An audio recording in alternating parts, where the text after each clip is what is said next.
Thank you so much for making us a part of your day here on Health Professional Radio. I'm your host, Neil Howard.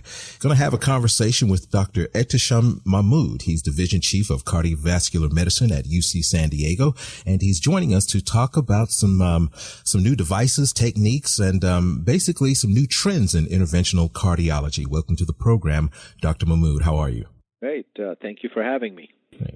Give us a bit of background about yourself as an interventional cardiologist. Yeah, so I'm an interventional cardiologist who has been directing the interventional cardiology program and now also the Division of Cardiovascular Medicine at the University of California, San Diego for the last almost 2 decades. Mm-hmm. And I've been division chief for the past decade. The area that's my area of expertise specifically is complex cardiovascular interventions. And SCAI, which is the annual meeting you just referred to, is our professional society, the Society of Cardiovascular Angiography and Interventions. And we just had our annual scientific sessions just a week or so ago. Well, when you're talking complex, how complex are we talking? I mean, when you're talking cardiovascular, cardiology, in my mind, and it's all complex. Most of our listeners are healthcare providers in some capacity or another, but explain complex. So the field has really evolved. So when we talk about interventional cardiology, we take care of the heart and the blood vessels in the heart. We take care of the blood vessels in the rest of the body. And one of the new real revolutions is we're also taking care of when there are problems within the heart. And what I mean by that is the valves that are in the heart. All of those things have historically, when there's a problem with blocked arteries in the heart or blocked arteries in the legs, in years past, often the treatment was medical therapy, or if medications did not work, patients underwent open heart surgery. That has really changed to where now the primary therapy being offered is opening up those blocked arteries with balloons and putting in stents, these little metal scaffold tubes that keep the artery of the heart open. There's a drug on them that prevents those stents from plugging up.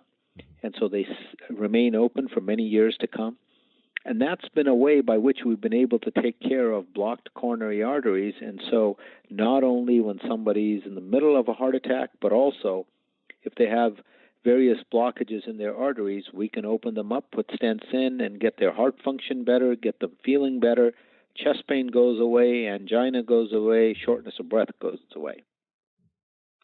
And what I would say is the complex part is that now we're able to use various devices or even pumps that can support the heart and help it pump while we're working inside the arteries. We have new tools to address when in some patients the arteries and the blockages get severely calcified and completely blocked and get filled with rock-like calcium. And to drill almost holes into that calcium is now possible with various tools and devices that we have. So we can open up 100% blocked arteries, and in someone's heart, let's say it's severely dysfunctional, not pumping well at all, we can put a temporary pump in place that enables us to be able to fix arteries, which in years past we could not have.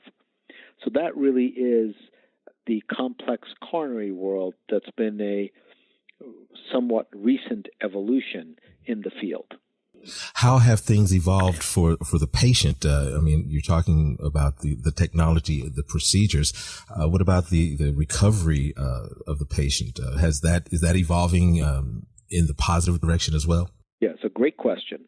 So as opposed to 20 years ago when I trained and patients would be in the hospital for a couple of days after a coronary angioplasty or stenting, and we went from an artery in the leg, and there were lots of associated complications, it is not uncommon for a coronary stent procedure now for a patient to come in, get the procedure done from an artery in the wrist, and be able to go home the same day. So we're doing some of the, now those are relatively straightforward. Some of the more complex procedures we do, patients are still in the hospital for a day.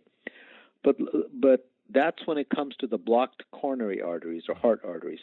If I were to move across a little bit and talk about how we can now repair valves, that has always been something that required open heart surgery, and either you got your old heart valve removed and a new valve put in, or you had surgical repair of the valve.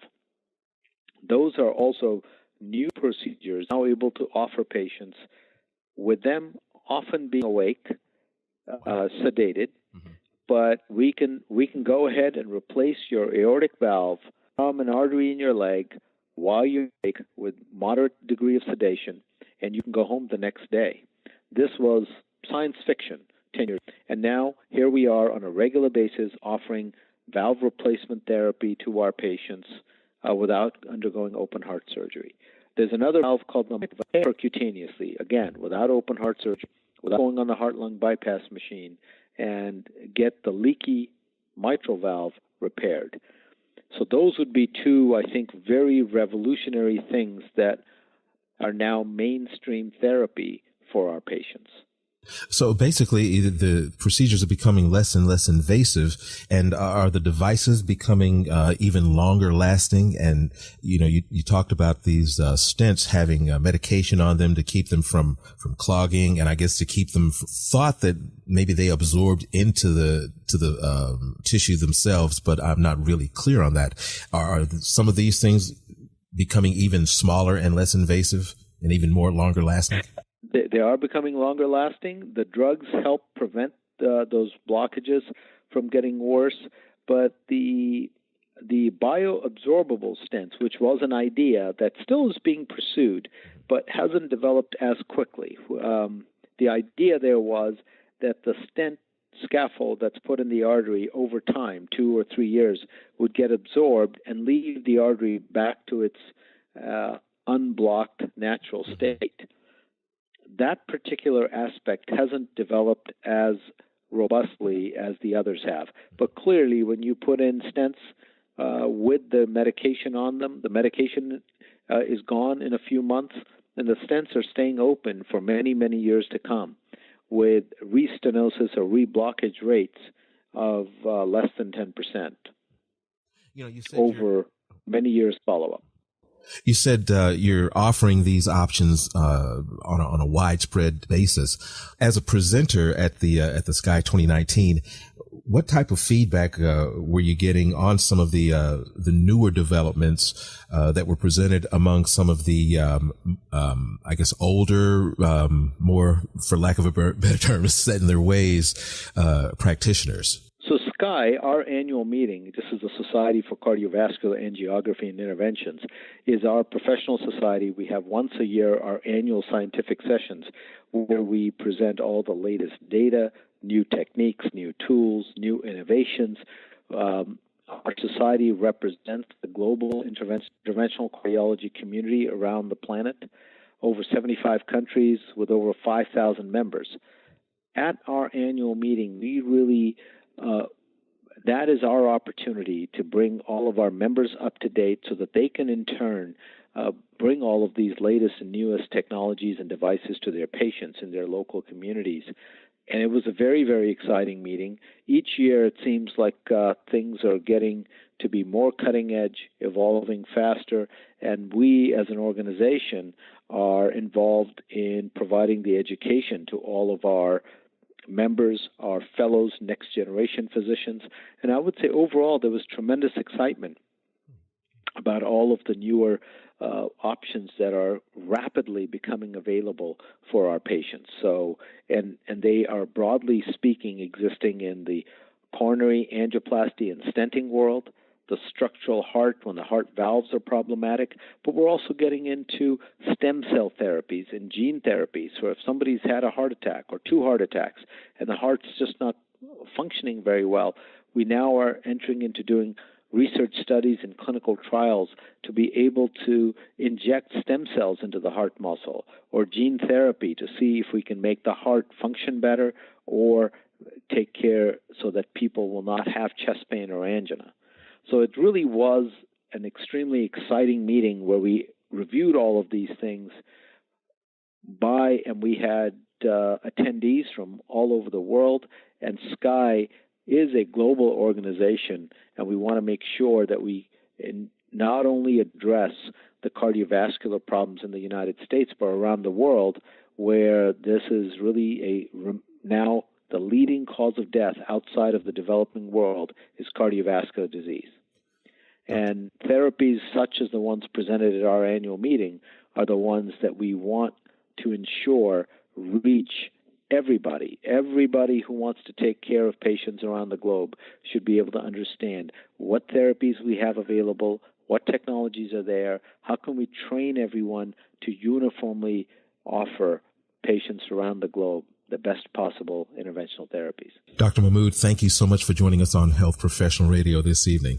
Hoping to talk with you again. Great. Thank you very much for having me. You've been listening to Health Professional Radio. I'm your host, Neil Howard. Transcripts and audio of this program are available at hpr.fm and healthprofessionalradio.com.au. You can also subscribe to this podcast on iTunes, listen in and download at SoundCloud, and be sure and visit our affiliates page at hpr.fm and healthprofessionalradio.com.au. Thank you for listening to Health Professional Radio. We're very proud to be an independent broadcaster providing our content free of charge to you, the listener. One of the ways that we're able to remain free and independent is by having people like you become patrons. You can support Health Professional Radio simply by visiting hpr.fm and clicking the button that says Become a Patron. Your patronage of even just $1 a month lets us know that you're there, which in turn makes us more valuable to advertisers. And, of course, if you're able to afford more, then we would certainly appreciate the support. My name is Toby Longhurst from Health Professional Radio. Please visit hpr.fm, click the Become a Patron button, and support us if you can.